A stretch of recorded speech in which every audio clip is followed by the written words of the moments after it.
Good evening, and welcome back. My name is Arthur, and I will be your guide through tonight's mystery. Before we begin, tell me in the comments, what are you drinking while you listen to tonight's mystery? Then make yourself comfortable, because tonight, Hercule Poirot turns his remarkable mind to the Shanghai Jade mystery. Chapter 1. The House of 12 Winds. The telegram arrived at Poirot's Whitehaven Mansions flat on a Thursday morning in October of 1934, and it bore the distinctive stamp of a man accustomed to having his communications answered immediately. It read, in its entirety, "Murder suspected, stop, come at once, stop, everything, depends on your discretion, stop, will pay any fee, stop, Sir Edward Cavendish Lowell, stop." Poirot set it beside his morning coffee, smoothed it flat with two precise fingers, and regarded it with the expression of a jeweller examining a stone of uncertain provenance. Outside, London sulked beneath an October sky the colour of old pewter. Leaves plastered themselves wetly against the window. It was, in every meteorological sense, a morning for bad news. "Any fee," Poirot murmured to himself. "A man who says he will pay any fee is either very rich or very frightened." He paused. Or, perhaps both. Cavendish Hall sat 12 miles northeast of Ipswich, at the end of a lime avenue that had been old when the first Charles sat upon his throne. The house itself was Jacobean in its bones, red brick gone dark with centuries of Suffolk rain, mullioned windows that watched the arriving motor car with an air of mild contempt. But it was not the house that struck Poirot as Cavendish's ancient Bentley crunched across the gravel forecourt at 4:30 that afternoon. It was the garden. Specifically, it was what had been done to the garden, where one might have expected the orderly English herbaceous borders, the disciplined topiary, the patient roses of a Suffolk country house. There was instead something altogether stranger, a Chinese garden, and one of extraordinary ambition, laid out across the entirety of the south-facing grounds, stone pavilions connected by zigzag bridges over ornamental lakes, weeping willows trailing their fingers in water the colour of jade, moon gates of whitewashed brick framing views of the October countryside beyond, chrysanthemums, the great golden ones, the size of a child's head, banked against walls where climbing roses might have been expected. It was beautiful. It was also, somehow, deeply melancholy. "You admire my father's folly," said a voice behind Poirot. He turned. A woman stood on the front steps, perhaps 32, perhaps 35, with the sort of face that photographs badly because the intelligence in it does not translate to still images. Dark hair cut close beneath a simple hat. A figure dressed in charcoal wool that was expensive without advertising the fact. She regarded him with cool, assessing eyes, grey with something green in their depths, like the ornamental lake. "Miss Cavendish Lowell, perhaps?" Poirot ventured. "Mrs. Helena Farrow," she said, with the faint emphasis of a woman who has had to correct this assumption before. "Sir Edward is my father. He is in the library. He asked me to watch for you." She paused. "You are Hercule Poirot." "It was not a question. I have that honour," said Poirot pleasantly. "And the garden, it is your father's creation." Something crossed her face. Not quite pain, not quite contempt. "My father spent 30 years in Shanghai. He came home in 1919 with 3 things: a considerable fortune, a young Chinese wife, and an obsession with recreating what he had left behind." She looked out over the moon gates and the willows. "My mother has been dead for 8 years. The garden remains. Sir Edward Cavendish Lowell was 71 years old, and looked every year of it, and then some years that belonged to other men. He sat behind a library desk the size of a small country, surrounded by the organised evidence of a lifetime in the China trade, bronze censers, carved ivory screens, lacquered boxes in red and black, scroll paintings hung with the precision of a man who knows exactly where things ought to go. He was tall even in his chair, with the wasted height of a man who had once been formidable. His hands, resting on the desk, were still powerful, large-knuckled, liver-spotted, steady. His eyes were the same grey-green as his daughter's, and equally unreadable. "Mr. Poirot." He did not rise, but there was nothing rude in it. He had simply passed the age where courtesy required the sacrifice of his bones. "Sit down. I trust you will take tea." "With pleasure," said Poirot, settling himself into the chair opposite with the careful precision of a man arranging himself for a portrait.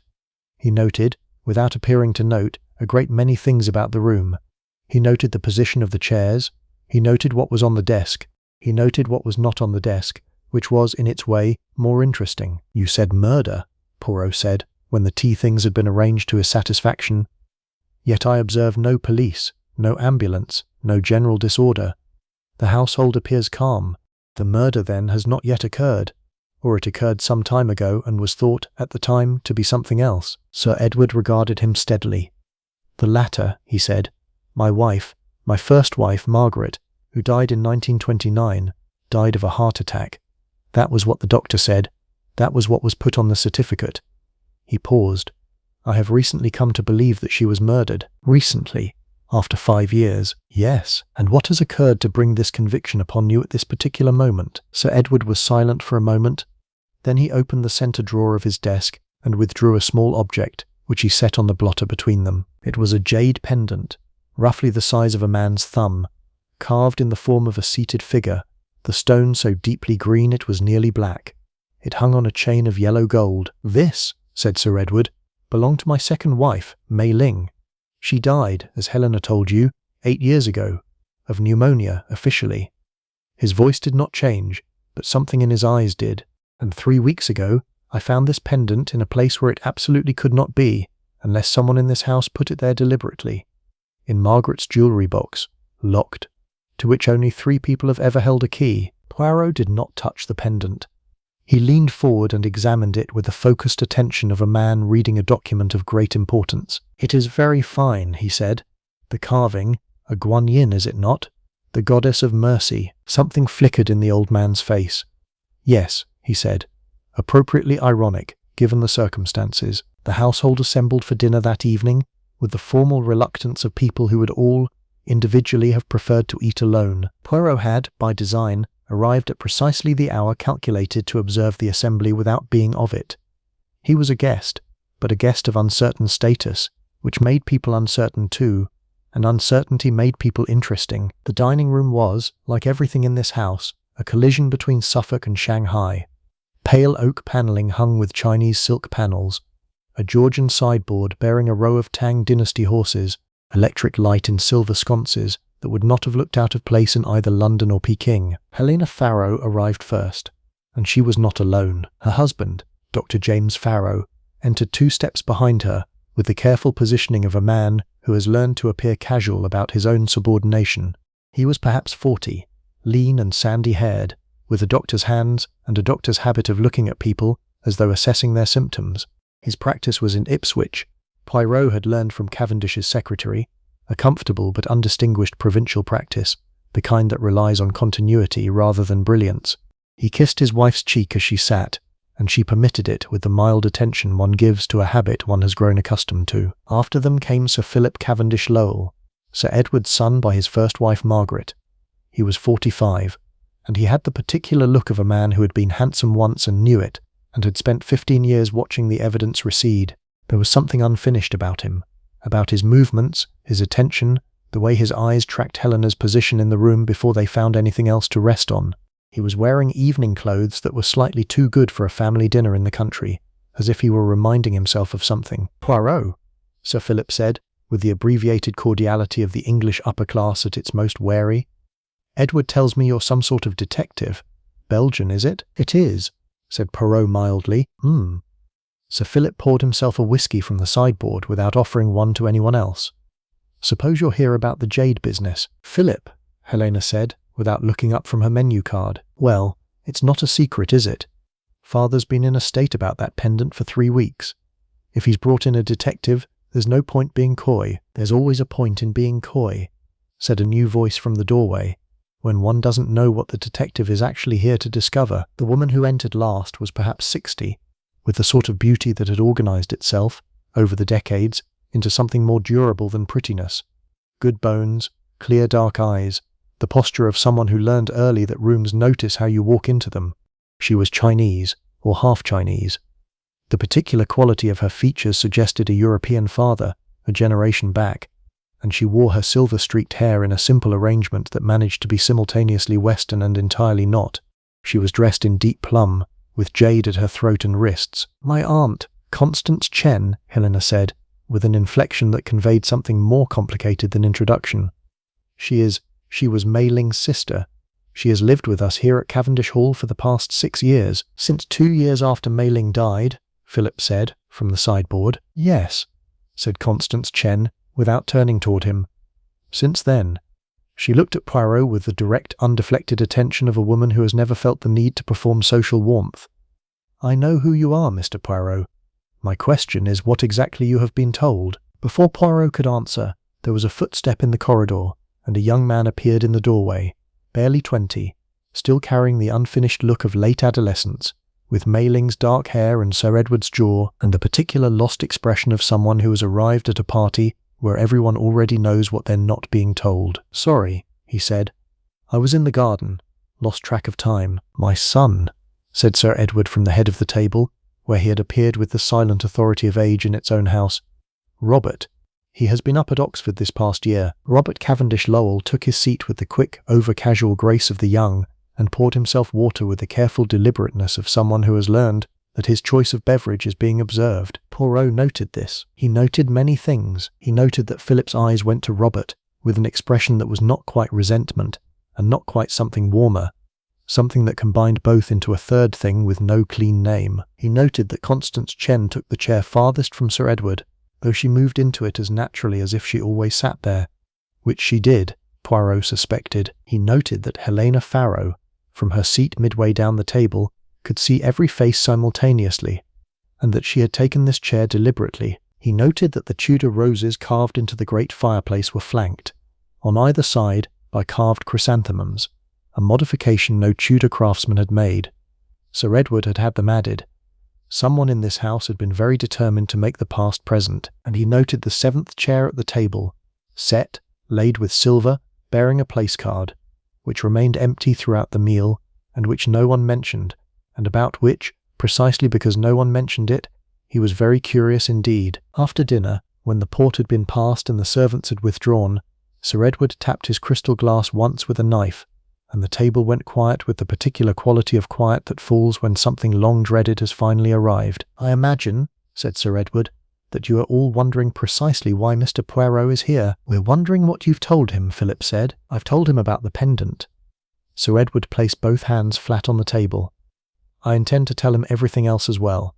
I advise each of you to do the same. Whatever you believe is best kept private, I advise you to reconsider that belief in the presence of Hercule Poirot, because he will find it out regardless, and it is better to offer a truth than to have one extracted." The silence that followed was of an altogether different quality. It was the silence of 5 people rapidly revising their assessments of their own exposure, and doing so, each of them, with the particular private mathematics of a person who believes, rightly or wrongly, that they have something specific to hide. Poirot looked at his port. He looked at the empty chair. "Perhaps," he said pleasantly, "someone would care to tell me to whom the 7th place was laid." The silence deepened. It was Robert who answered, and his voice when he spoke was the voice of someone releasing something he had been holding for a long time. "It was my mother's chair," he said. "It is always set for her, my father's instruction." He looked down at the table. "She has sat in it every night for 8 years. Helena Farrow set down her glass with a small, precise click. Philip refilled his whiskey. Constance Chen looked at the empty chair with an expression that Poirot found, of all the expressions he had catalogued that evening, the most difficult to name, because it was not grief, and it was not guilt, and it was not quite love. It was something that partook of all 3, and was, perhaps, the most human of the 3 options. "Bien," said Poirot quietly. "Then we begin." He walked in the Chinese garden after dinner, alone, in the October dark, while the house arranged itself for the night behind lit windows. The moon was up, and it turned the ornamental lake to hammered silver and laid deep shadows under the willow branches. A chrysanthemum, that great golden one, had lost a petal, and it lay on the stone path before him like a dropped coin. Poirot stood at the centre of the zigzag bridge and considered the things he knew, and the far more numerous things he did not yet know, and the interesting space between them where truth had a tendency to live. 5 people. 2 dead women. 1 jade pendant that had appeared where it could not be. An empty chair, set each evening at a dead woman's place, and a house full of ghosts that its owner had insisted on keeping in the guest rooms. Poirot picked up the chrysanthemum petal and turned it between his fingers.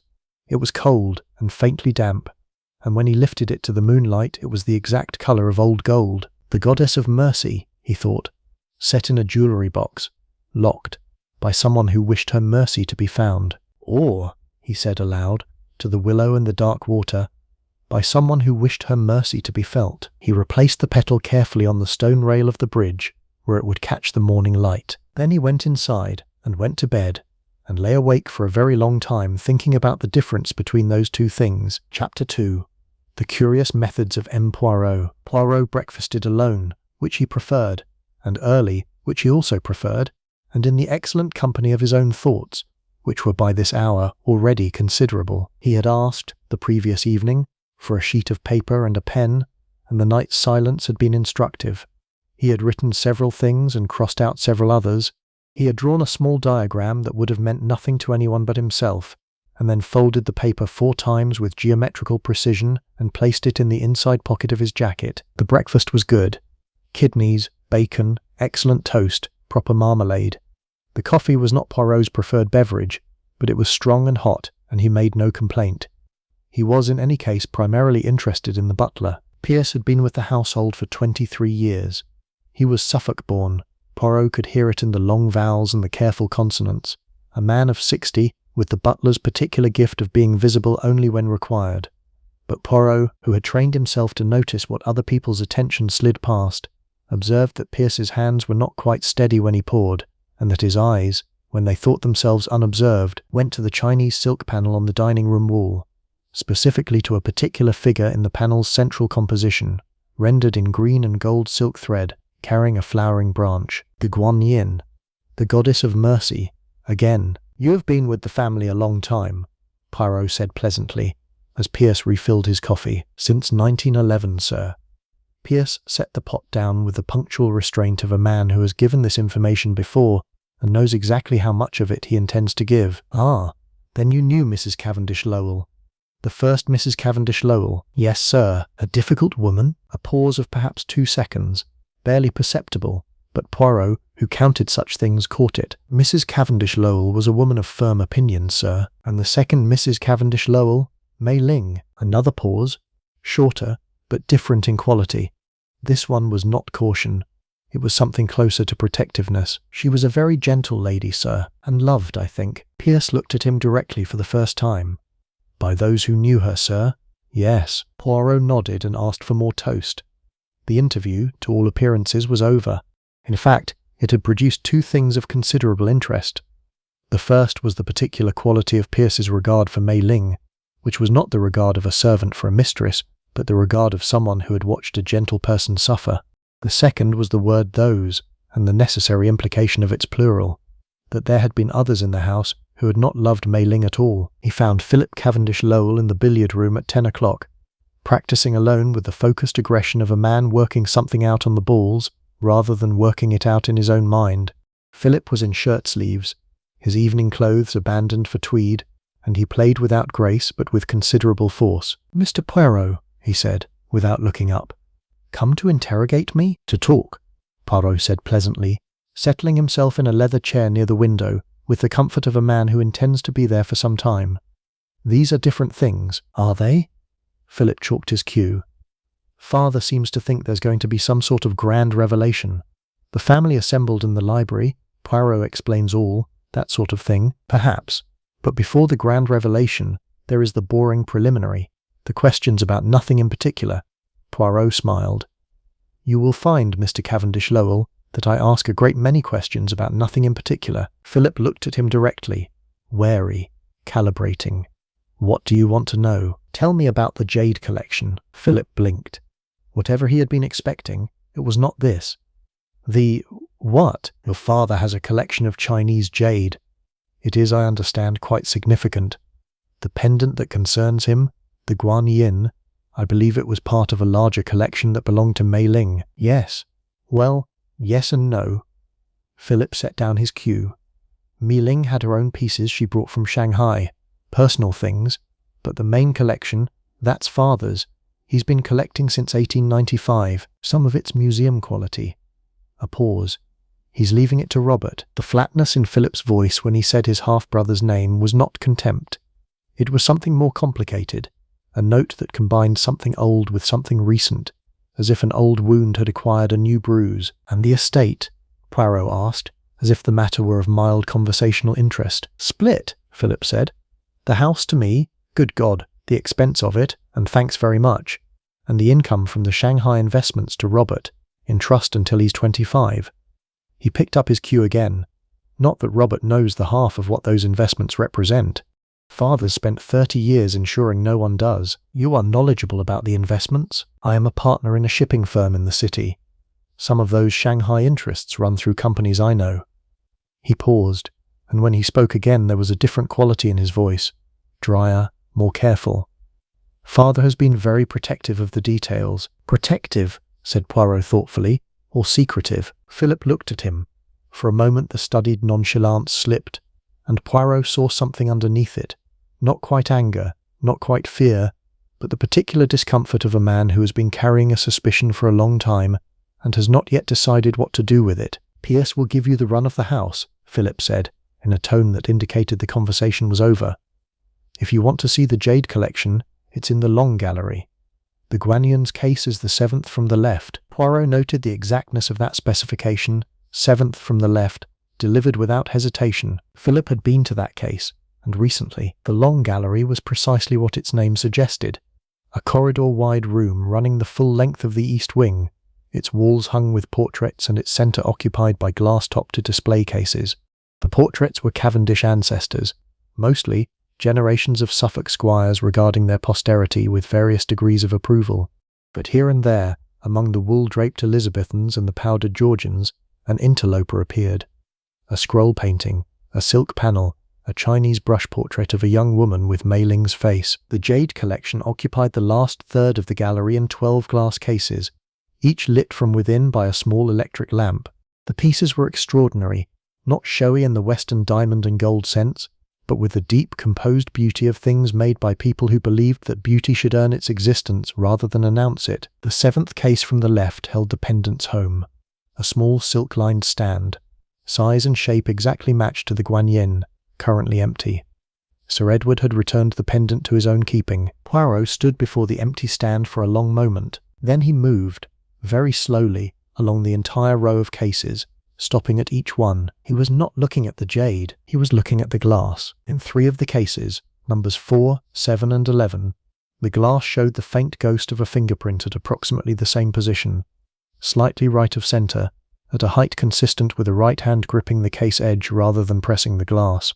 Not the fingerprint of a housemaid cleaning the case from outside, but of someone who had opened it, or attempted to, from above. Interesting, Poirot murmured to himself.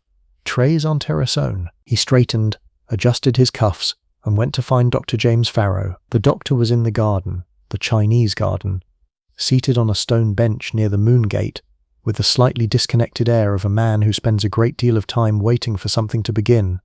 He had a medical journal open on his knee, but he was not reading it. He was watching the lake. Dr. Farrow, Poirot said, sitting beside him with the cheerful ease of an uninvited garden companion. A beautiful morning. Farrow looked at him with eyes that had the particular quality of intelligence that operates best when underestimated. Clever, but careful not to show the cleverness too soon. You've been asking questions all morning, he said. I wondered when you'd get to me. You were observing my progress? You had breakfast with Pierce.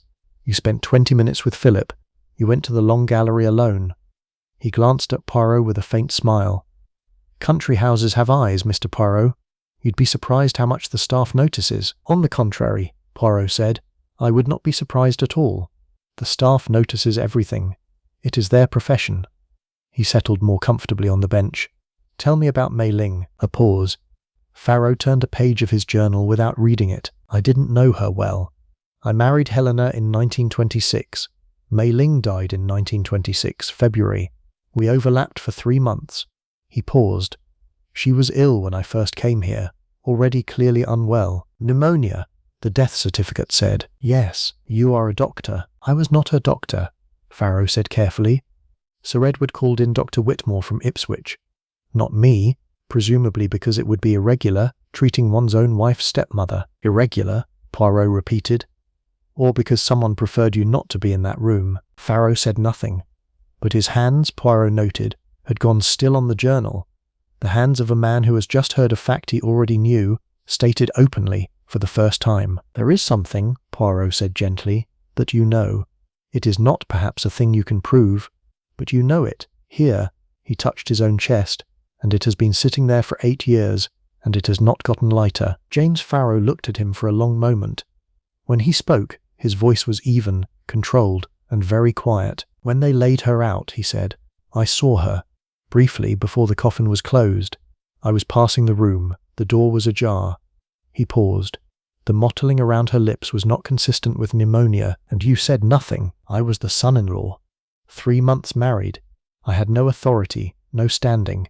Whitmore was a respected man. He'd been Sir Edward's physician for 20 years. He stopped, and Helena asked me to leave it alone." Poirot's eyes sharpened almost imperceptibly. "She asked you this before or after you told her what you had observed?" Farrow closed the journal. "After," he said. The word fell between them into the October quiet like a stone into the ornamental lake, and they both watched it disappear. He found Constance Chen last, because he suspected she would require the longest conversation, and he wanted, before he had it, to have as complete a picture of everything else as possible. She was in Sir Edward's study, not the library, but a smaller inner room that Poirot had not previously entered, fitted in the Eastern style with a low table, floor cushions, and a brazier of coals. She was arranging chrysanthemums in a celadon vase, and she was doing it with the focused, almost meditative attention of someone for whom flower arrangement was not decoration but thought. She did not appear startled by his arrival. She had, he suspected, been expecting him to find her eventually. "Sit," she said, not rudely but as one who has made tea in this room for many years and knows where guests should go. Poirot sat cross-legged on a floor cushion, with somewhat less elegance than he might have wished, and waited while she finished the arrangement. She made 3 small adjustments, stood back, made 1 more, and then sat across from him with the composed attention of a woman conducting an interview of her own. "You are here," she said, "because Edward believes someone murdered both his wives. You do not say thinks, you say believes." "He knows," she said simply. "He has always known. He hired you to give him proof. And do you believe it also, Miss Chen?" "Mrs. Chen," she said, without heat. "I was married. My husband died in 1920 in Shanghai." She folded her hands in her lap. "What I believe is not simple enough to state in one answer." "Then give me the complex answer." She regarded him with those clear dark eyes for a long moment. Then, "My sister Mei Ling married Edward Cavendish Lowell in 1910 in Shanghai when she was 19 and he was 47. She was the daughter of a Chinese merchant. He was a taipan, a great Englishman of commerce. It was considered, in Shanghai, an eccentric match on his part and a brilliant one on hers." She paused. "Neither assessment was correct. She loved him, he loved her. That is not something the arithmetic of the match prepared anyone to account for." "And this was not welcome," Poirot said. "In England." "In England?" Constance said. "It was something between a scandal and an embarrassment, depending on who you asked. Margaret, Edward's first wife, had died in 1924. He brought Mei Ling here in 1925 to Cavendish Hall. She looked at the chrysanthemums. She lasted 8 months before she was dead." "And you, Mrs. Chen? You came here why?" "Because Edward asked me to. And because I wanted to know what had happened to my sister." A pause. "And because Robert was 16 and had no one else to tell him about his mother's world." Poirot sat quietly with this for a moment. Then he said, "The pendant, the Guan Yin. Do you know how it came to be in Margaret's jewellery box?" Constance's expression did not change. "No," she said, "but you are not surprised that it was found there." She was quiet for a moment. Then, "My sister gave that pendant to someone in this house before she died, someone she trusted." A pause. "I have always known that.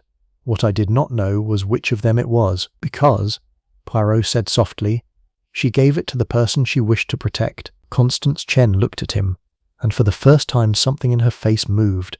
A deep, complicated thing, not grief precisely, but the thing that is left when grief has lived somewhere for 8 years and begun to take the shape of the room. "Yes," she said.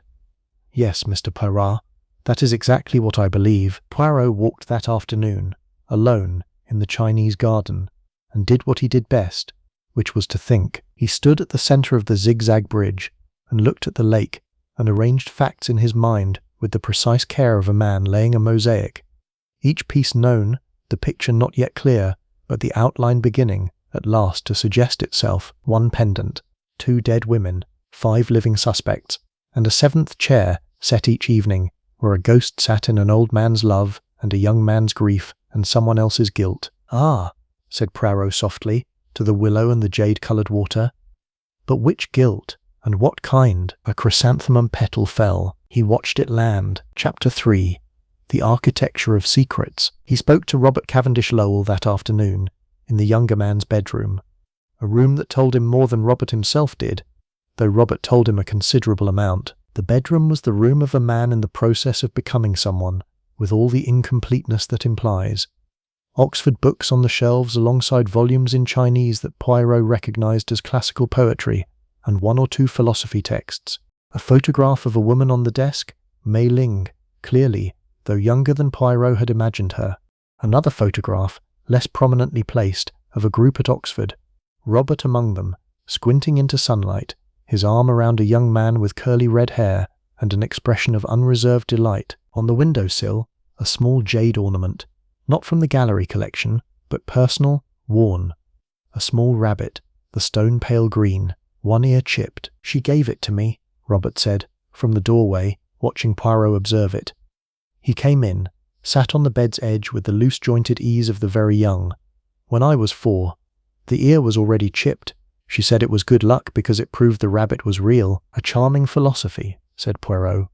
"Your mother was, I gather, a woman of considerable intelligence." "She was extraordinary," Robert said, simply and without flourish, in the way of a man stating a mathematical truth.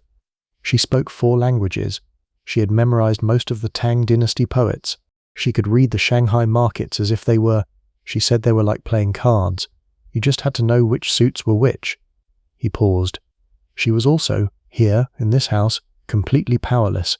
I didn't understand that when I was young, and now I'm 20, and I've read some history, and I understand it rather better." He looked at his hands.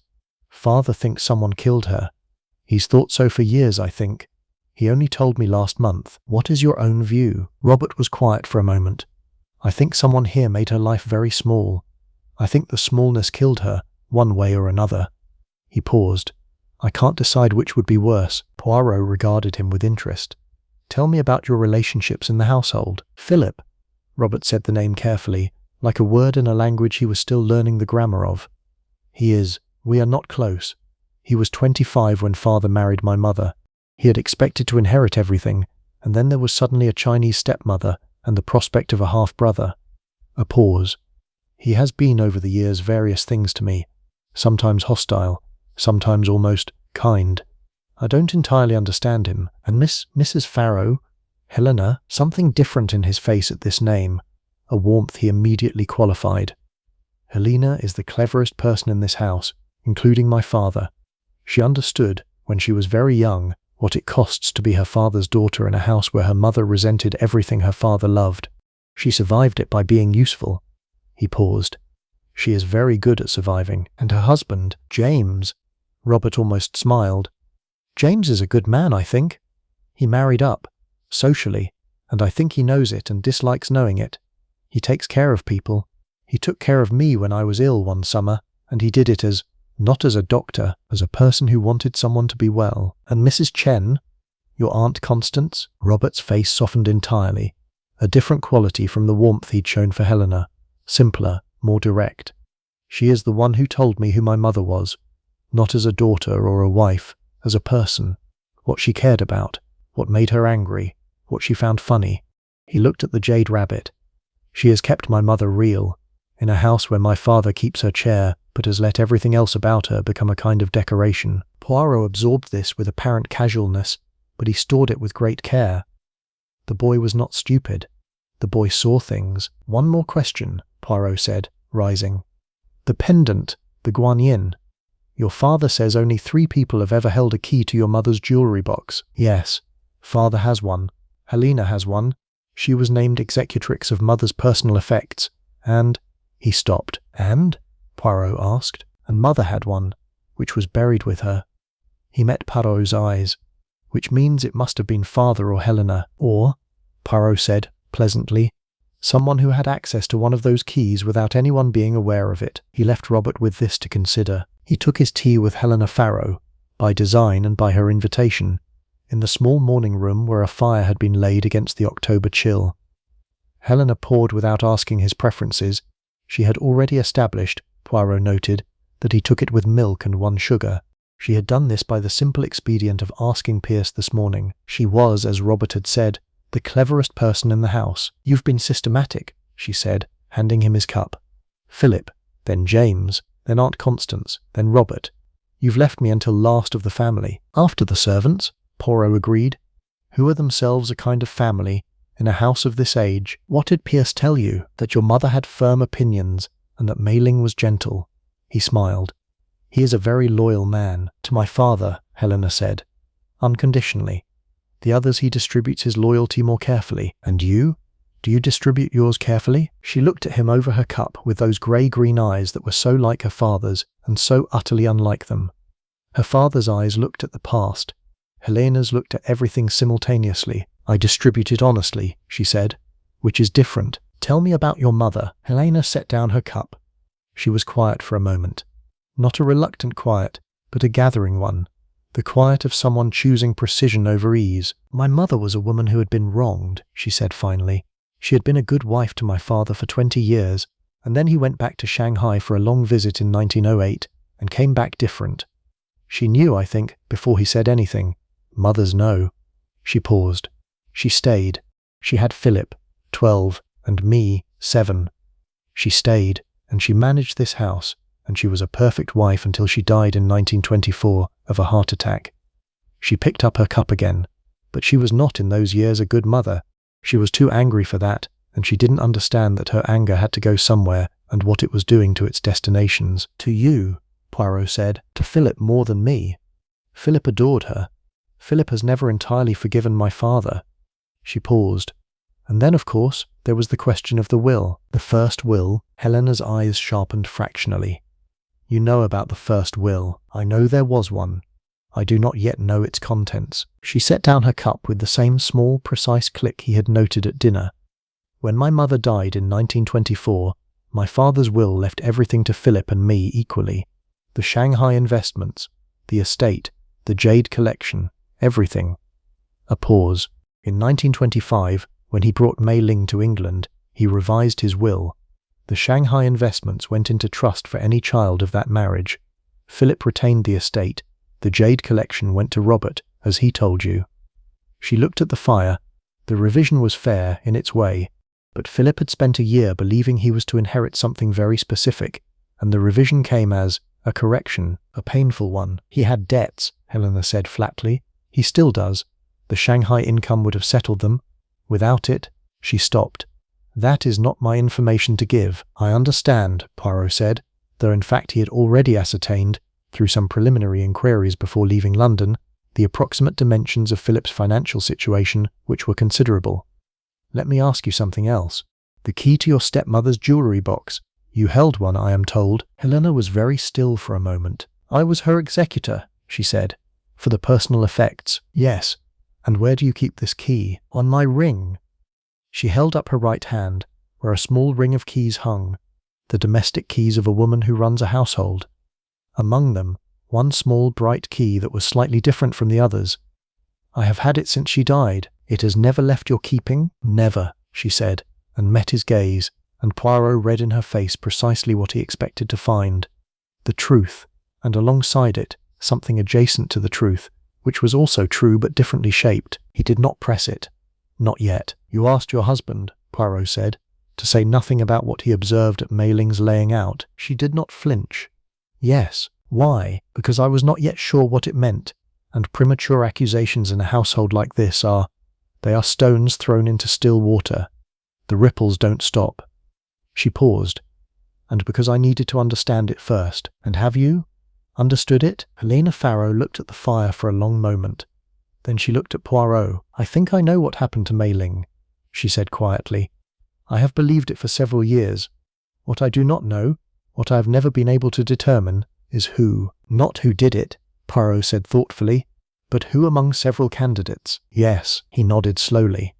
"And the Guan Yin, why do you think it was placed in your mother's jewellery box?" "To be found," Helena said immediately. "To be found specifically by my father." She paused. "Or to be found by someone going through my mother's things on my father's behalf." She looked at her ring of keys. "By me." "Meaning that whoever placed it there," Poirot said, "knew about the key." "Yes," Helena said. which, as you've just established, is rather a short list. Or perhaps not, said Poirot.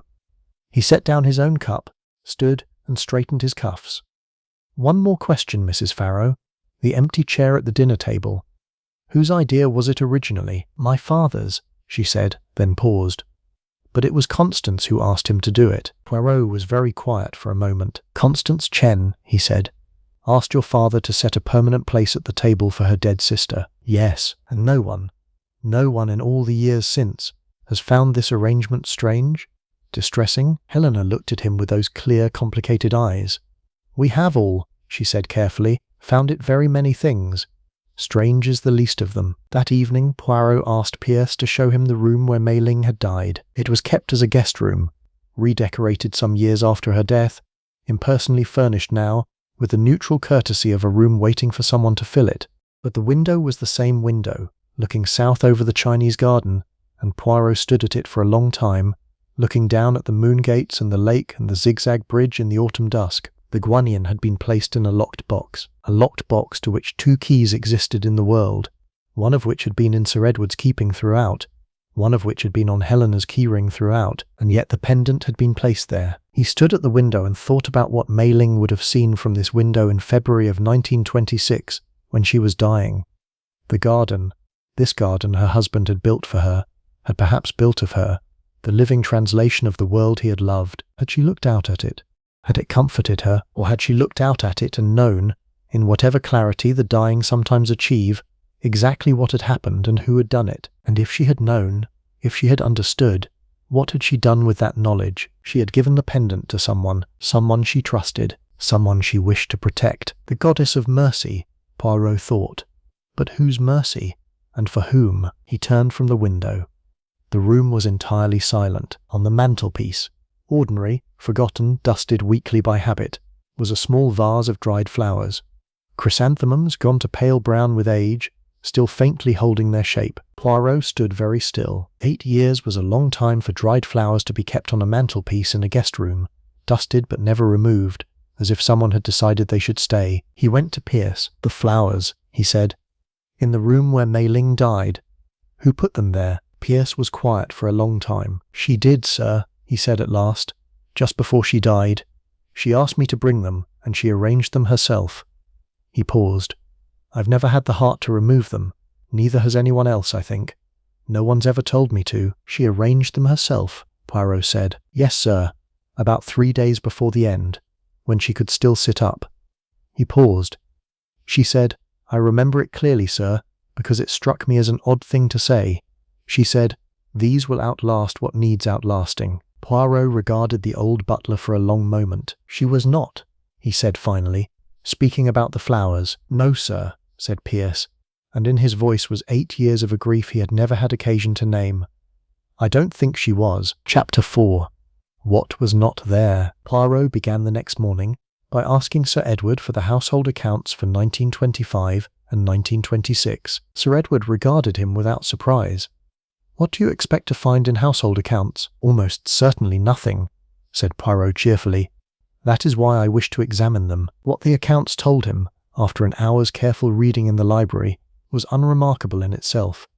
The ordinary expenses of a large country house, staff wages, provisions, the ongoing costs of the garden's maintenance, a significant quarterly sum paid to a firm called Chen Brothers Import in Shanghai, and then, from March 1926 onward, the cessation of that payment. Chen Brothers Import. Poirot sat with this for a moment. He then asked Pierce for the visitor's book, which Cavendish Hall kept with the Edwardian diligence of a house that believed records mattered. Chen Brothers Import had been run, Poirot knew from Constance, by Mei Ling's family, her brother, Victor Chen. Payments to the firm had been a regular feature of the accounts since the household's return from Shanghai. After Mei Ling's death, they had stopped. After her death, but not at her death. 2 months after, he went to find Constance Chen. She was in the garden again, at the stone bench. He had begun to understand that Constance used the garden as other people used a study or a drawing room. It was where she thought. Victor Chen, Poirot said, sitting beside her without preamble. Your brother, he did business with Sir Edward. She looked at him calmly. Yes. Import trade. Edward helped establish the firm in the 1890s. A significant amount was paid quarterly. It stopped in May of 1926. Victor died in March of 1926, she said. 3 weeks after Mei Ling. Poirot was very still. Both Mei Ling and her brother died within weeks of each other. Victor had been ill for some time. He had consumption. She paused. But yes, they died within 3 weeks. Something in her voice was very controlled. I thought about that for a long time. I have not found it comfortable to think about. Mrs. Chen, Poirot said gently, is it possible that someone stood to benefit significantly from the removal, not only of Mei Ling, but of the entire Chen connection to this household? Yes, she said, without hesitation. That possibility did not escape me. She paused. Victor knew things about the Shanghai investments that Edward's other associates did not know. He had been there at the beginning. He understood the structure of certain arrangements that would not bear too much examination. She looked at the lake. With Victor dead and Mei Ling dead, there was no one with both the knowledge and the standing to ask questions. Except you, Poirot said. I was a woman with no formal connection to the business. My knowledge was hearsay, what Mei Ling and Victor had told me. She paused. And I had made a calculation that I could do more from inside this house than outside it. You came here, Poirot said slowly, not only for Robert, not only for your sister's memory. You came here as a watcher. She met his eyes. I came, she said, as someone who intended to understand what had happened, and who was prepared to wait as long as necessary. And have you waited long enough? She was quiet for a moment. Then, I think I know who, she said. What I lack is proof. Without proof, she stopped. Suspicion in a household like this is poison. I learnt that early. Tell me who you suspect. She shook her head. Not yet. I want to see what you conclude without my influence. You do not trust your own reasoning. I do not trust my own emotion, she corrected. There is a difference. She looked at the chrysanthemums. I loved my sister very much. That is not a disqualification for clear thinking, but it is a factor one must account for. Poirot regarded her with a respect he did not frequently feel. One more thing, he said. The pendant. The Guanyin. Mei Ling gave it to someone in this house before she died. Yes? Yes. It was always her most personal piece. She wore it daily in Shanghai. When she came here, she kept it in her jewellery box, because, Constance paused, because certain people in the household had made clear that they found the sight of it offensive. Which people? Margaret Cavendish Lowell was already dead by then. Philip had inherited his mother's feelings on the subject. She paused. But Margaret's feelings, during the period when she was alive and Mei Ling was in Shanghai, those were communicated through letters, I think. Letters which I believe had some effect on how Edward's children understood the situation. Poirot thought of Philip, at the billiard table, and the particular quality of his relationship with his half-brother. The old resentment with the new bruise over it. When did Mei Ling give the pendant away? He asked. About a week before she died. She told me she had given it to someone she could trust to keep it safe. A pause. She was, not delirious, but not entirely clear either. She said, The mercy is for the one who needs it most, not the one who deserves it most. Poirot sat with this for a very long time after he left her. The one who needs it most, not the one who deserves it most. He went back to the long gallery and stood before the 7 jade cases. He looked at the fingerprints on the glass, cases 4, 7, and 11.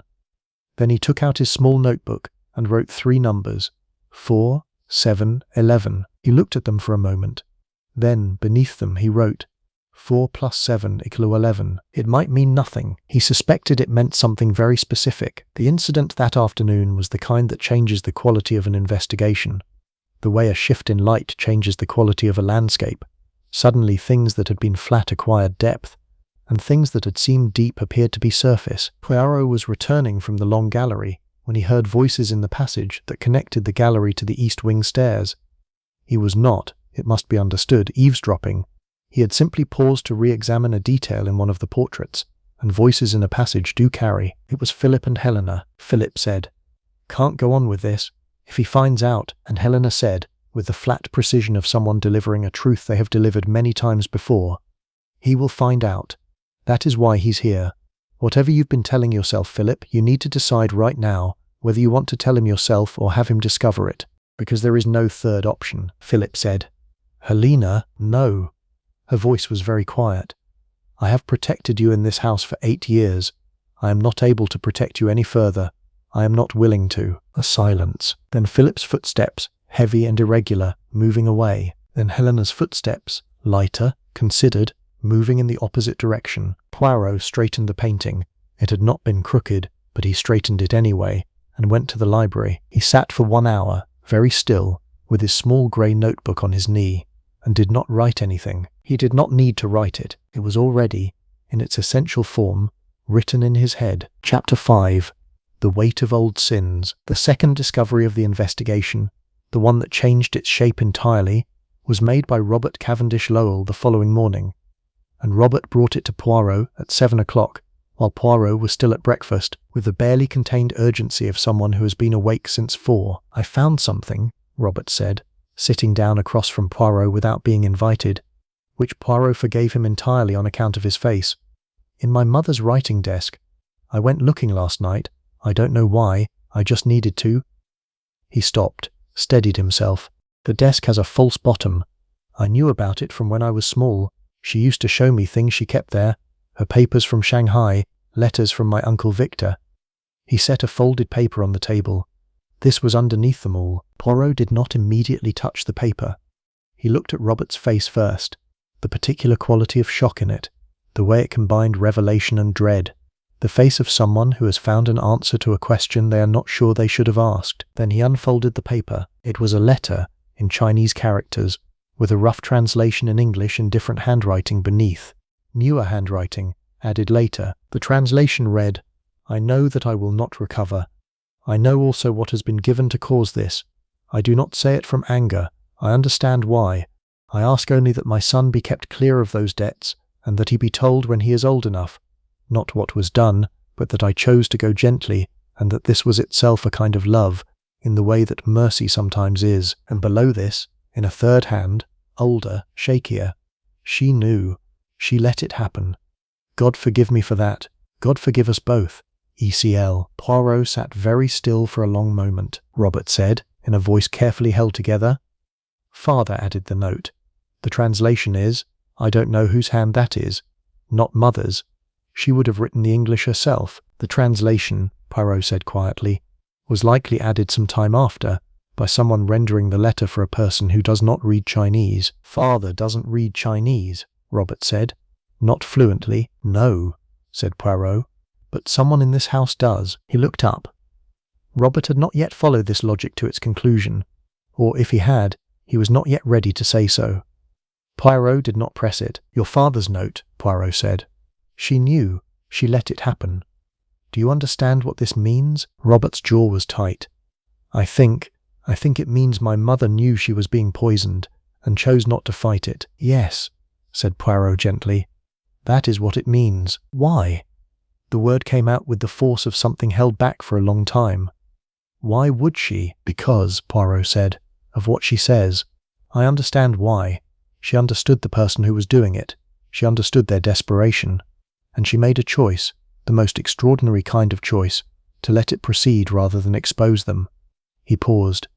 "The goddess of mercy, Robert, for the one who needs it, not the one who deserves it." Robert put his head in his hands.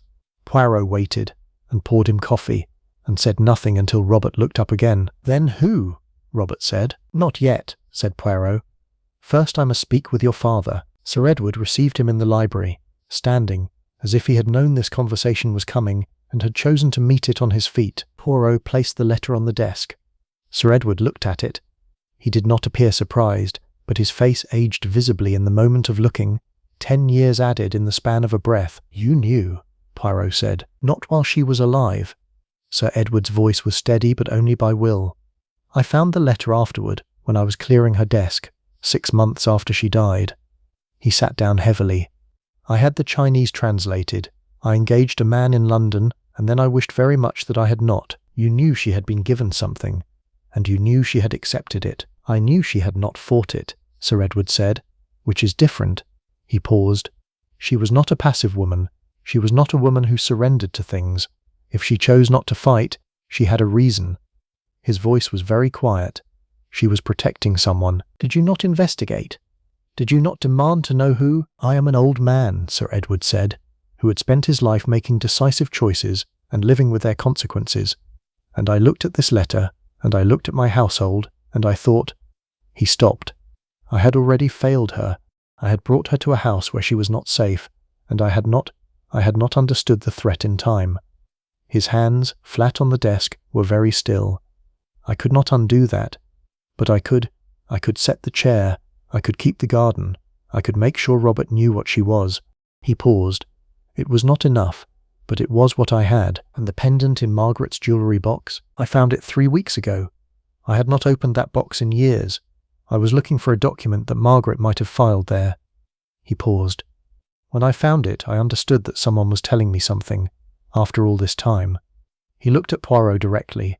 Someone wanted me to know that Mei Ling trusted them, and that they had been keeping that trust for 8 years. Or someone, Poirot said carefully, wanted you to look again at what happened, to open it up, to bring me here. Sir Edward was very still. Someone put the pendant there, Poirot said, knowing you would find it, knowing what it would mean, knowing you would call for help.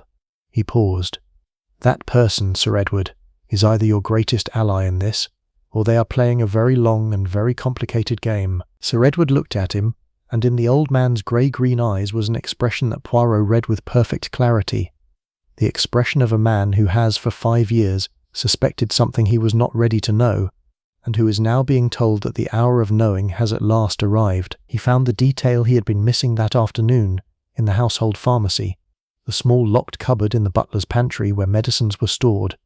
This too he had asked to examine. The cupboard contained the ordinary provisions of a country household: aspirin, bicarbonate, iodine, aromatic spirits, and one item that required a moment's thought, a small bottle, half empty, of a preparation called tincture of digitalis, with a prescription label in the name of Margaret Cavendish Lowell, dated 1923. Margaret had died in 1924, of a heart attack. This bottle was from 1923 and was half empty, but Margaret had died after a relatively short final illness. She had been active until 6 weeks before her death.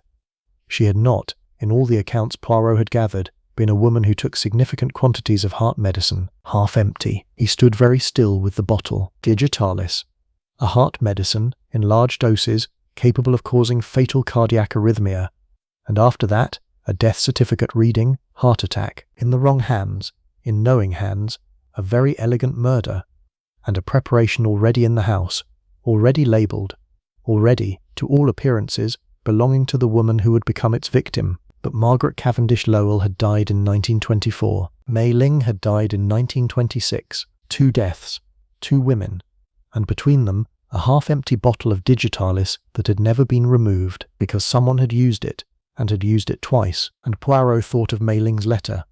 I know what has been given to cause this. Not poison. Something more elegant. The medicine that was already in the house, already in the system, already prescribed. An overdose, administered slowly, looking like a worsening condition, and to a Chinese woman newly arrived in England, already unwell in the damp of an unfamiliar winter, whose symptoms no one would look at too carefully, because there would be every reason to assume that such a woman, in such a climate, would naturally fail. He replaced the bottle exactly as he had found it. Then he went for a very long walk in the Chinese garden, and he did not return until the dinner bell rang, and he sat at the table with 6 people who all had things to hide, and none of whom knew yet precisely how much he had found. Chapter 6. The Little Grey Cells Consider. Poirot did not sleep that night. He lay in the guest room, not Mei Ling's room, a different one, looking north over the Lime Avenue, and he arranged and rearranged the facts with the patient precision of a man completing a puzzle he knows the solution to and is working backwards to confirm it. By 3 o'clock in the morning he was quite sure. By 4 o'clock he had decided what he would need to demonstrate it. By 5 o'clock, in the particular stillness before a country dawn, he was thinking not about the facts, but about something more difficult, which was what justice looked like in a case of this specific moral complexity. He thought about a woman who had known she was dying, and chosen to let it happen. He thought about what kind of love could make that choice. He thought about what kind of desperation could cause someone to administer such a thing to a woman they knew, a woman who was perhaps not entirely a stranger, who shared a house with them, who passed them in corridors and sat across from them at dinner. And then he thought about a half-empty bottle, and about the death before Mei Ling's death, and about what kind of person does something like that, not once, but twice. In the morning he went first to Philip. He found him in the billiard room again, as if he had never left, or as if he had returned there because it was the only room in the house where he knew what to do with his hands. "I know about the debts," Poirot said, sitting down. "I know they are considerable. I know that they significantly predate Mei Ling's arrival in England." Philip set down his cue. He did not attempt to deny it. "How much do you know?" "Enough," said Poirot. "I know that a shipping firm named Sunderland and Cavendish, of which you are a partner, was the beneficiary of the Shanghai investment income that was redirected after Mei Ling's death and Victor Chen's death." He paused. "I know that this redirection required that neither Mei Ling nor her brother remain alive to question the arrangement." Philip's face had gone quite white. I wasn't." He stopped. "I am not," Poirot said quietly, "saying that you acted alone, or that you acted at all, in the immediate sense." He paused. "I am saying that you knew, that you were told, that you allowed it to happen, that you benefited from it." Philip sat down. He sat down heavily, in the billiard room chair, with the air of a man whose bones have decided they no longer wish to support the weight they've been asked to carry. "I didn't tell anyone to do anything," he said. "No," said Poirot. "I was told. I was presented with a situation, a financial solution. I wasn't asked for my opinion, but you were told clearly enough to understand the nature of what would occur." A long silence. "Yes," Philip said, "and you said nothing. You did not go to your father. You did not go to the police." He stopped. "I was in debt to people who would not have been forgiving if I had made any such interference." He looked at the floor. "I know that is not a defense. I know what it is. It is the behavior," Poirot said, "of a man who made a choice he could not unmake and has been living inside it ever since." He paused. "But it is not the choice of the person who acted. You received the benefit. You did not create the crime." Philip looked up at him with the red-rimmed eyes of someone who had not slept. "Helena knows I know. She's known for years. She's been—" "Yes," said Poirot. "I know what she has been doing." He stood. "Mr. Cavendish Lowell, I will be asking everyone to assemble in the library this afternoon at 3 o'clock. I advise you very strongly to be present. And if I'm not—" Poirot regarded him with something that was not quite sympathy and not quite judgment, but was adjacent to both. "Then," he said simply, "others will speak for you, and I find that is generally a less satisfactory arrangement." He went to Helena next. She was in the morning room, precisely as he had found her before, but this time she was not drinking tea. She was sitting in the chair by the fire, perfectly still, with her hands in her lap, as if she had been waiting. "You know?"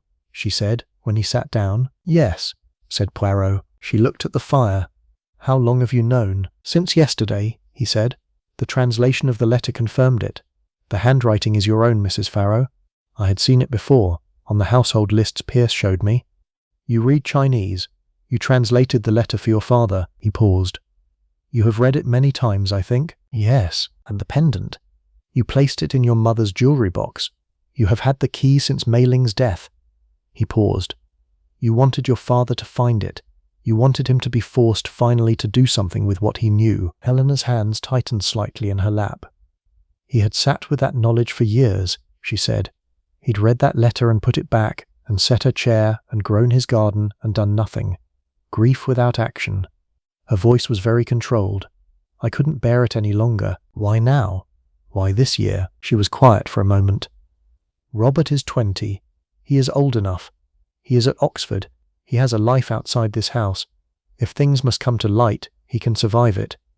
She paused. "And I am tired," she said simply. "I have been managing this for a very long time." Poirot was quiet for a moment. Then, "Tell me about your mother's death." The stillness in the room deepened. "My mother had a heart condition from 1920, Helena said. Genuine. Diagnosed by Dr. Whitmore. She took Digitalis as prescribed." A pause. "In 1923, when my father came home and told her he intended to bring Mei Ling to England, there was a terrible scene. I was in the next room. I heard it," she said. Helena stopped. Her voice when she resumed was very flat. "She said that she would rather be dead than see that woman sit at her table, and someone," Poirot said gently, "arranged to fulfill that wish." Helena said nothing. "Helena," Poirot said. The first time he had used her given name, and she looked up at it. "I know it was not you. I know you have been protecting someone. The conversation I heard in the gallery, I have protected you in this house for 8 years." He paused. "I need you to tell me, Now, of your own accord, because I believe you have wanted to tell someone for a very long time." Helena Farrow looked at the fire for a very long moment. Then she looked at Poirot. "My mother's death," she said quietly, "was not murder, not exactly. My mother had been adjusting her own digitalis dosage for months. I believe she intended to take what she called the expedient exit, rather than live through what she knew was coming. She spoke of it in an abstract way. I thought it was grief speaking." She paused. "Someone found out about this intention, and someone helped her with the dosage. Made certain the outcome would be certain." Her voice was very careful. "My mother asked for this help. I believe that sincerely. I believe she wanted it, and I believe the person who helped her believed that too. But then Mei Ling," Helena repeated. "Mei Ling was not dying. Mei Ling had not asked for anything, and the same method was used." She stopped. "And that is where a mercy became something else entirely." Poirot sat with this. "Your mother died in 1924, he said. Mei Ling died in 1926, 2 years between them. And in those 2 years, Mei Ling had given birth to Robert," Helena said. "And Victor Chen had restructured the Shanghai investments in a way that reduced Philip's benefit significantly, and certain people had become afraid of what Mei Ling knew, of what Victor knew, of what would happen as Edward grew older and began to depend more on his second family." She paused. "What began as mercy became strategy." "And the same hand," Poirot said quietly. Helena nodded. "Once." Chapter 7. The Gathering. At 3 o'clock that afternoon, the library at Cavendish Hall held 6 people. A fire, the October light through tall windows, and a silence that had the particular quality of an intake of breath held too long. Poirot stood before the fireplace, slightly to one side. He disliked having heat at his back, and besides, the light from the windows was more useful. The others had arranged themselves as people always arrange themselves in such moments. Sir Edward behind his desk, the authority of the house physically claimed. Philip at the window, turned slightly away, the posture of a man watching for exits. Helena in the upright chair beside her father's desk, composed but very pale. James Farrow standing behind his wife, one hand lightly on the back of her chair. Robert on the settee, leaning forward, very still. Constance Chen in the chair to the left of the fire, watching everything. "I will tell you," Poirot began, "a story. It is the true story of this house, as I have been able to reconstruct it. Some of you know parts of it. One of you knows all of it. I ask that you allow me to complete it before any interruption, because the completeness matters, not only for justice, but for understanding. And Christie's best detective, permit him this small vanity, believes that understanding is the only justice that lasts." He looked around the room. Then, in 1923, Sir Edward Cavendish Lowell announced to his wife Margaret that he intended to bring his Chinese wife Mei Ling and their young son to England. Margaret, who had known of Mei Ling's existence and Robert's existence for some years, received this news as the final confirmation of what she had long suspected, that her husband's love had already, in all practical terms, left her. She was a proud woman. She was a woman with a genuine heart condition, and she made a private decision. He paused. He was watching Constance Chen. Constance was very still. She decided that she would die before she would be humiliated in her own house. She began to adjust her own medication, taking more than prescribed, intermittently, testing the edges of what her heart would accept. She was not, I think, entirely decided. She was exploring the question. He paused. She confided in someone, a person she trusted, a person who lived in this house. Philip had turned from the window. His face was the colour of chalk. That person, Poirot said, agreed to help her, not immediately, but eventually. When Margaret made clear that she was decided, that she wished for a certain quiet ending, this person arranged it, an additional dose, administered in her evening milk. Margaret Cavendish Lowell died in her sleep. She had asked for this. The person who helped her believed it was an act of compassion. He was watching James Farrow. James Farrow was watching his wife. That person, Poirot said, was Dr. James Farrow. The room was very quiet. Helena did not move. James Farrow said, in a perfectly level voice, "How did you determine that?" "Several things," Poirot said. "You arrived in this household 3 months before Mei Ling died. Margaret had died some months before you arrived. You could not have helped Margaret.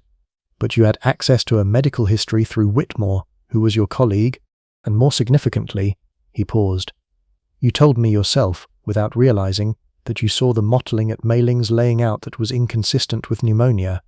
A man who knew nothing of what had been given would have noted the mottling and been uncertain.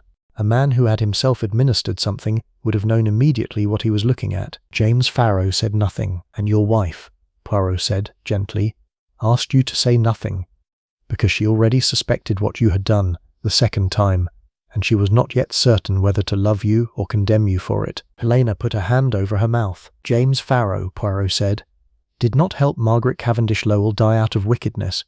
He did it out of the conviction of a certain kind of doctor, the kind who believes, profoundly and perhaps correctly, that suffering is not automatically ennobled by its duration.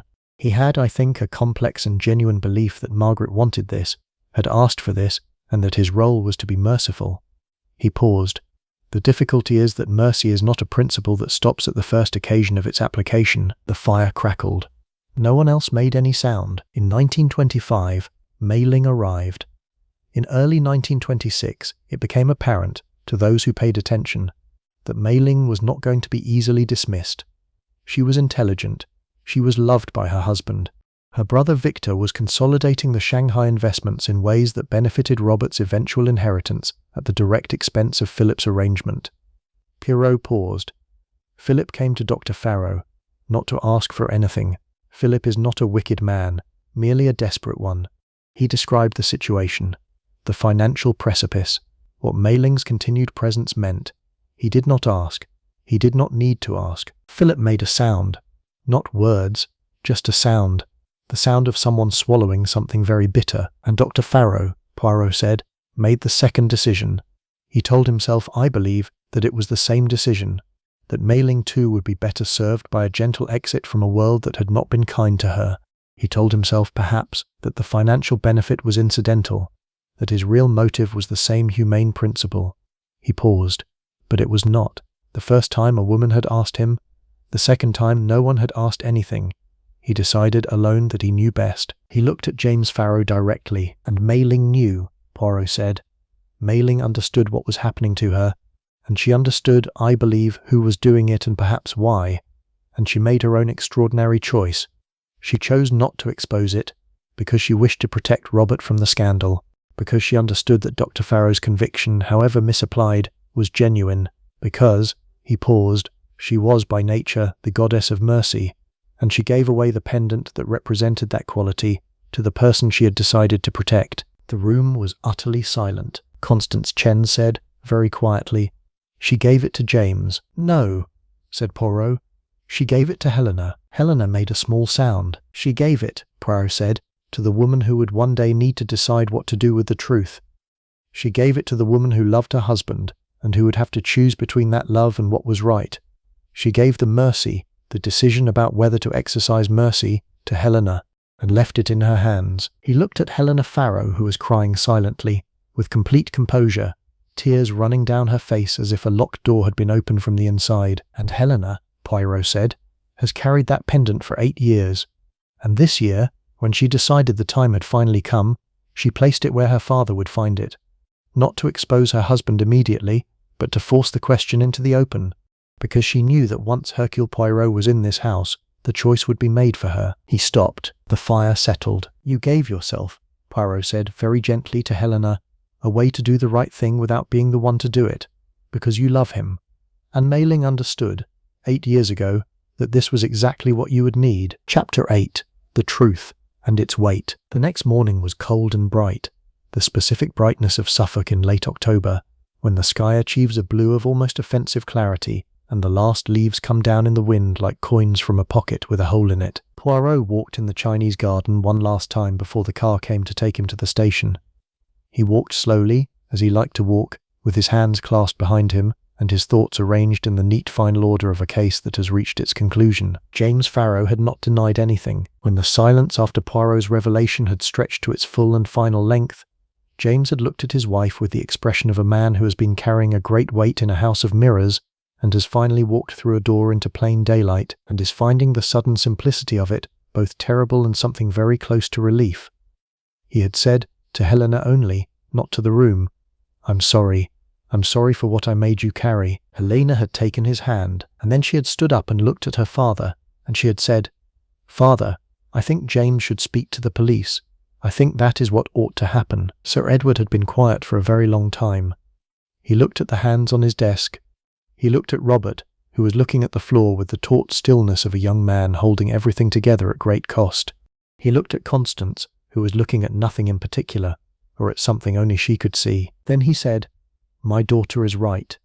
And that had been all. Farrow had been collected that evening by Inspector Rennick of the Suffolk Constabulary. Not Jap, who was London, but a solid, careful man who had listened to Poirot's account with the focused attention of someone who understands that some cases require more listening than acting, and that this is the harder skill. He had taken a voluntary statement from Farrow, who gave it completely, without evasion, in the flat, accurate voice of a man who has decided that the time for anything other than the truth is past. The charge, when it came, would be difficult to frame and harder to prove.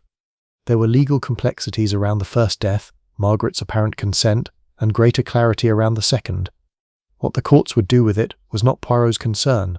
His concern had been the truth, and the truth had been arrived at. He stopped at the zigzag bridge. Behind him, through the moon gate, he could see the house, the ancient brick, the mullioned windows, the lights already on in the early morning against the October cold.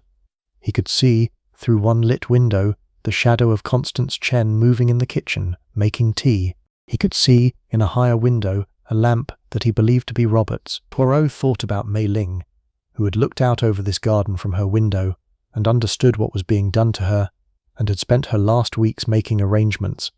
The chrysanthemums, which would outlast what needed outlasting, the letter, written in her own language, which she had trusted would be found in time, the pendant, placed in hands she trusted, Helena's hands, which she had read with the accuracy of a woman who has been closely watching everyone in her household, and knows exactly what each of them is made of. She had made a choice that most people would call surrender.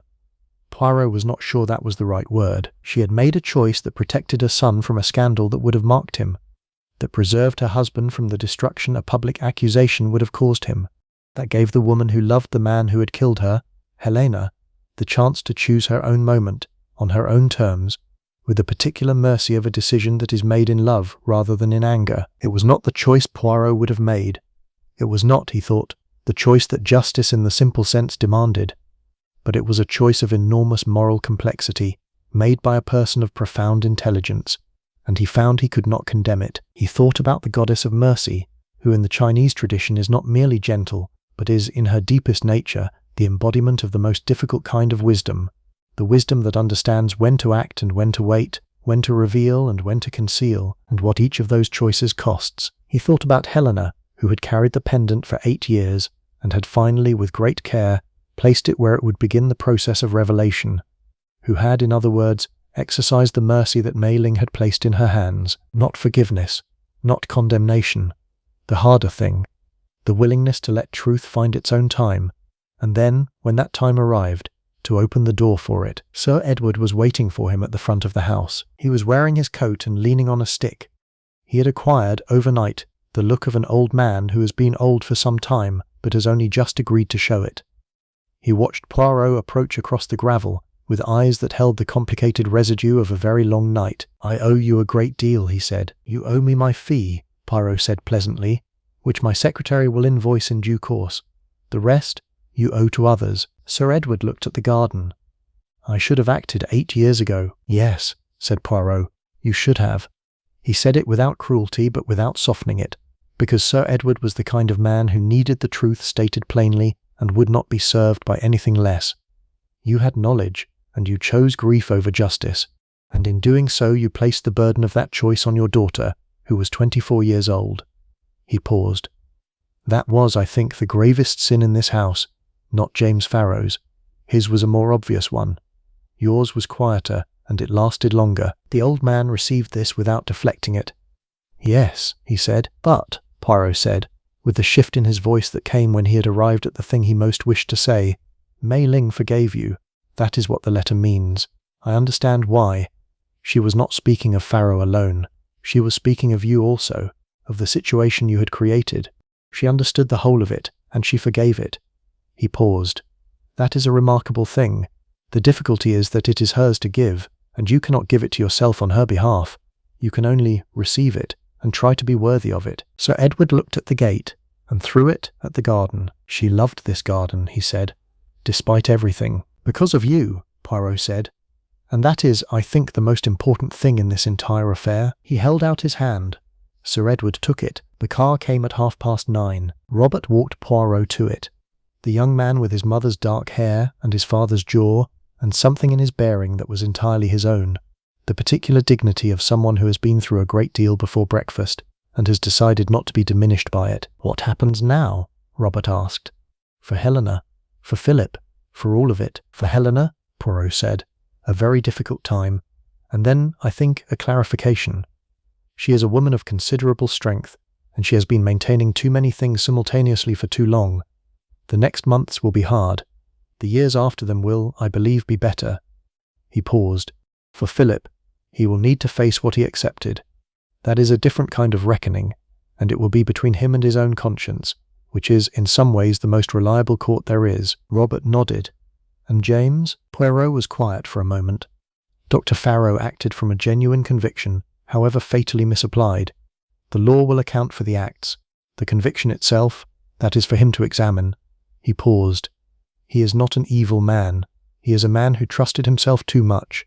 That is a particular kind of tragedy, and it is, unfortunately, extremely common. Robert looked at the house, then at the garden. My mother chose to protect him, he said. She chose to protect everyone, really, including me. Yes, is that? He stopped. Was it right? Poirot looked at him for a long moment. I do not know, he said simply. I know that it was her choice, made with full knowledge and a kind of love that does not express itself in the ordinary ways. I know that it required extraordinary courage. Whether it was right? That is a question I have been asking myself for 2 days, and I am not sure I will have a final answer. What I know is that she trusted you to be able to live in that question when the time came. He met the young man's eyes, and I believe she was correct. Robert was quiet for a moment. Then he put out his hand. Poirot shook it. The car moved down the lime avenue, and Poirot looked back once through the rear window at the house and its garden. The moon gates, the willow trees, the chrysanthemums gold against the brick. An October morning, bright and cold. The kind of morning that makes no promises. He thought about what Pierce had told him. These will outlast what needs outlasting. He had thought, when he first heard it, that it referred to the fact of what had been done, that the evidence would remain, that truth, properly tended, has a way of persisting. And this was true, but he thought now that Mei Ling had meant something else, or something additional, that she had meant not only the evidence, but the love.